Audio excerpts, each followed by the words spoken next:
Detectives investigating the murder of Lynette Dawson have revealed that they have a lead on where her body may be buried.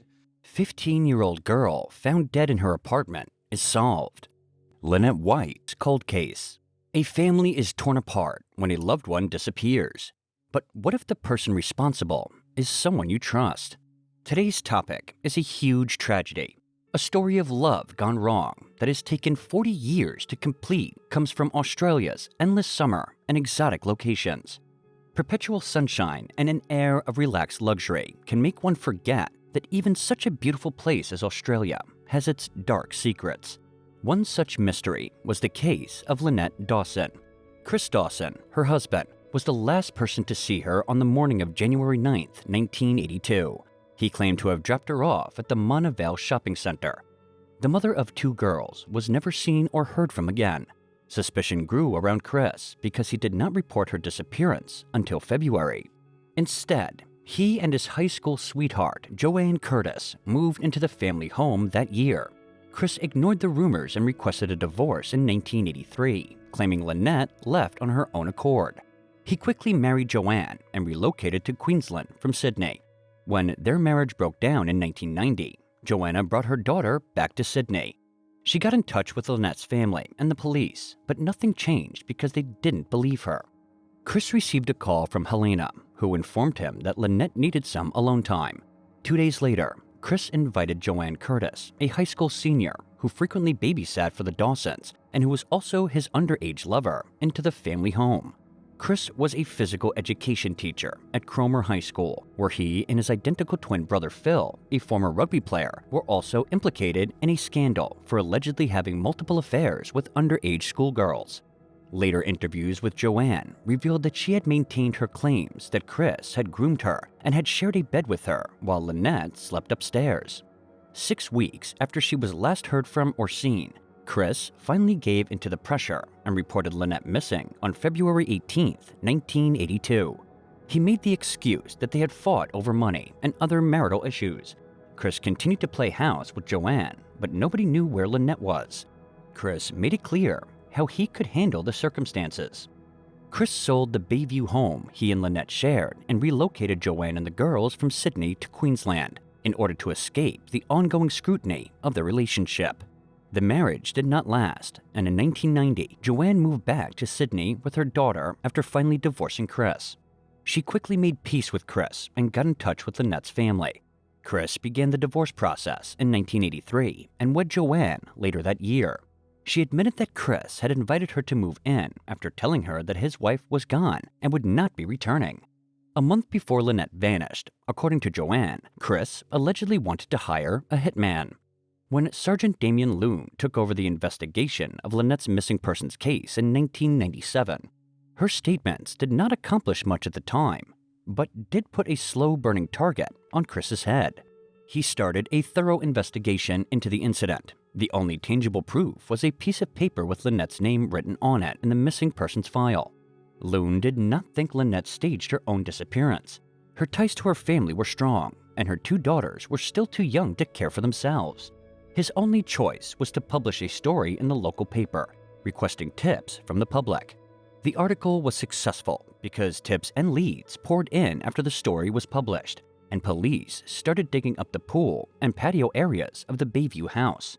According to Loon, Joanne Curtis had also mentioned that there was a dirt around the pool, but she added that later the area was paved over. So her 2 daughters now understand that their mother did love them and that she didn't flee. Throughout my career, I've always said, let light be done. Chris had 3 visits to the house after selling it, according to the new owner's police report. They claim that because the backyard meant so much to him, he would frequently request to look there. The investigation turned up no new information, but Chris came under more scrutiny. Near the pool, a pink cardigan was discovered and sent to the US for DNA analysis. Nothing found in the DNA evidence matched the missing mother. In 2018, Chris was caught in a tighter net. The Teacher's Pet podcast, created by award-winning journalists Thomas Headley and Slad Gibson, brought the Lynette Dawson case to public attention. Chris was presented as the most likely suspect in Lynette's disappearance because it highlighted undiscovered evidence in the missing persons case. The podcast looked into Lynette and Chris's relationship and revealed information about the arrival of Joanne Curtis, a 16-year-old who would later take Lynette's place. Hedley, Chris's wife, spoke on the topic of trusting institutions to provide trustworthy sources of safety as she described the mental and emotional abuse Lynette had to endure from Chris and his young mistress due to her predicament. The same organizations that let down Lynette, Joanna, and other women. The 16-part podcast was primarily about Lynette's disappearance, how the man who claimed to love her did nothing, and how Chris's reputation as a well-known rugby player allowed him to project an air of respectability, while his neighbors and friends attested to the reality of life. The listeners started to visualize dominance in the Dawson household. Chris was, in Hedley's opinion, the most likely suspect in connection with Lynette's disappearance. The fact that he barely responded or gave her disappearance much thought was significant evidence in Hedley's eyes. Investigators looked more closely at the life and lies of Chris Dawson in light of the fresh evidence presented in the podcast. Chris's involvement in his wife's disappearance was the subject of 2 unsuccessful coronal inquests. Both of Chris's criminal convictions, for which the New South Wales police believed he was accountable for Lynette Nicholas Cowdery's death, were overturned in 2001 and 2003 due to a dearth of sufficient evidence. The investigation's course was changed by the teacher's favorite podcast in 2018. When Chris was arrested in December 2018 in Queensland before being extradited to New South Wales to face murder charges, the police in that state asked for a review of the evidence. He was granted bail in June 2019 and entered a not guilty plea to killing Lynette. In February 2020, it was decided that Chris would go to trial for Lynette's murder. Chris requested that the trial be postponed due to the excess delay of the proceedings and prejudice brought on by the media hysteria surrounding the case. Though he was not going to escape punishment, Chris was granted an application for a judge-only trial. Judicial Trial John Robert Beach.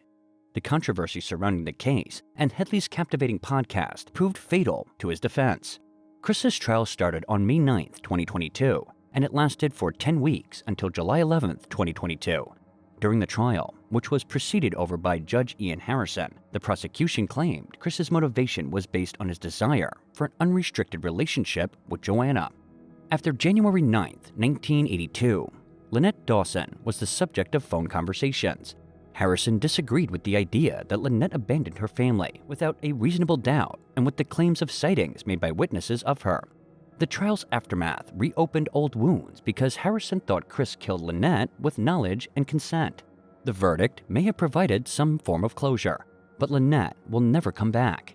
Her family is still without a body to bury her daughter with, without the opportunity to say goodbye to their mother in a proper way, and now that the father they loved and trusted is awaiting sentencing. A guilty verdict dispels the myth that Sharon and Chanel's mother abandoned them in search of a better life. Sharon and Chanel's father, whom they trusted and knew as their protector, raised them when their mother no longer wanted to. She disappeared without a trace when Chanel and Sharon were only 2 and 4 years old, respectively. They must fix the crumbling foundations on which they were raised now that they are fully grown adults with their own families. Joanne turned to Chris for guidance because she came from a difficult background and felt comfortable with him. Joanne was a child when she was victimized by a predator, and when she testified at Chris's trial, one could hear the cries of a child who only wanted to be loved. She put up with the attention, thinking that Chris loved her, even though she later learned that he was only acting out of a sick fantasy. Joanne also endured the torture that Chris inflicted on others. Her family praised her for her bravery and recognized that she was also a victim. Chris is being held at Silverwater Prison, awaiting sentencing, while the families of the deceased victims process the verdict. If he is sentenced to life in prison, that would be a severe punishment. With that, we have come to the end of the video. Thank you for watching, and guys, don't forget to subscribe to our channel, and also press the bell icon so you can watch the upcoming videos. Also, share your thoughts in the comment box.